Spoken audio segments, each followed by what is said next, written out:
Hey guys, just want to do a quick unboxing for you of this Ur Close Dry Rack.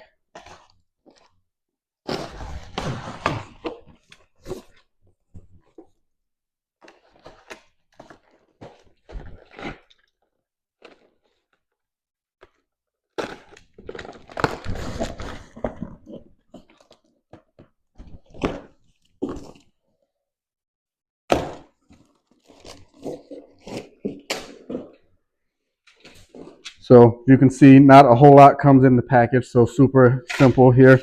You get your closed dry rack. This is going to be a center bar that I'll show you in a different video when I do like a setup and assembly.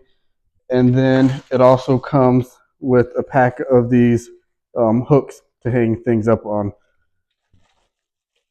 And then just finally you'll see that it comes with a little bit of like wrap here at the bottom that keeps it held together. So just make sure you watch out for that, so you make sure, so you know you have all the pieces for it.